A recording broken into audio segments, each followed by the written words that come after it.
Right, this is question 3, and this is a mechanics question. So we're given the height of the pole vaulter of the ground can be modelled using the equation h equals 1 over 60 times 125x minus 12x squared. Okay, so we've got a quadratic, okay, and we want to find for A, we want to find the horizontal distance travelled when the pole vaulter lands. Okay, so we've got a quadratic. So first thing, we have to remember that if I'm going to find where he hits the ground, that means that h is going to be 0. Okay, so let's substitute this for 0. Remember, 0 is the ground height is 0. So that's what we're going to need to do. Right now, remember, with a quadratic, if a common factor has been taken outside, this will give me the solution. Okay, so let's factorize this part. Okay, so now there's an x in both of them, so that means I can take an x outside. Okay, so if I do that, if I factorize x, I've got 125 minus 12x. Okay, so now that means that the solutions are equal 0. Well, if that x is outside, that means 0 is a solution, because 0 times anything is going to be 0. Now, inside the brackets, I can see that 125 divided by 12 will make that bracket equal to 0. So now I've got two solutions for my quadratic. So let's look at that. What the quadratic with a negative x squared term looks like. It's going to go through 0.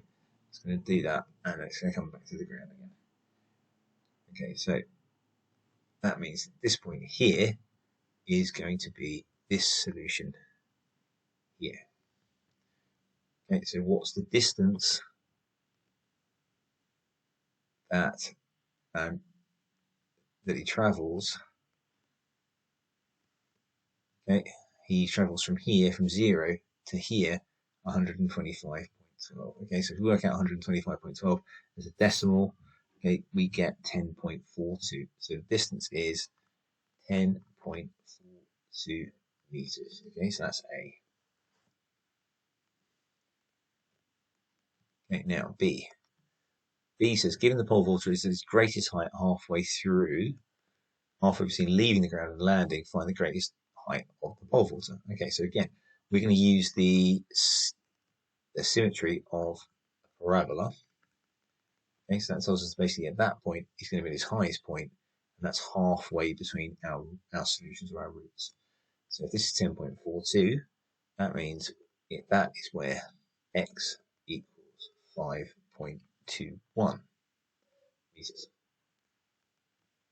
Now I've got that, all I need to do is substitute this back into my equation. So h equals 1 over 60 times 125 times 5.21 minus 12 times 5.21 squared. Okay, so basically if I substitute that into that, I get that h equals 5.43 meters. Okay, that's it. So that's it, halfway between. Using symmetry, I find my highest point. Okay, now we've got C. C says, be a tick. So that's fine. Now C. It says, calculate the range of horizontal distance from the bar the pole is going to leave the ground and have a successful jump. Now, to be successful, he has to clear a bar of 4.9 meters. So what we need to do is draw a bar at 4.9 meters. Now, again, remember the solutions when we set our quadratic equals 0 on the ground. Now we want to know when he crosses 4.9 meters. So all we have to do is set our quadratic equal to 4.9 meters.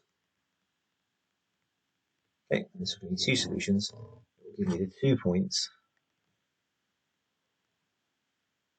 where he crosses that 4.9 meter bar for a successful jump. Okay, so now what I'm going to do, I'm going to multiply both sides by 60. I've just got 125x minus 12x squared. Okay, and then just turn that into a normal quadratic with a positive coefficient, 12x squared minus 125x plus 294. And your calculator will tell you that x equals 6.83 or x equals 3.5. Okay, and that means that gives me a range. So between those two numbers, he's going to clear the 4.9 meter bar. Right now, D. Oh, hang on. Myself a tick. Good, feel good. Excellent. Right now, D. State the effect. This is the important thing. Effect in the model of modeling the pole vault as a particle. Okay, so this is where our definitions are important. So if he's a particle, that means the mass is concentrated at a single point. What does that mean? That means that there is no rotational force. Okay, because imagine, the same thing I said before, flipping a bottle. If you try the bottle flip, what happens? Basically, there's water at the bottom. That makes your bottle flip because the mass is not in the center and it is not concentrated. Right. Second thing, making air resistance negligible. Okay, like we said, that's the assumption of all the models, but what's the effect of that? So it has no air resistance. Okay, then the volta is not slowed, and he's going to travel further. Okay, that's it. That's the question.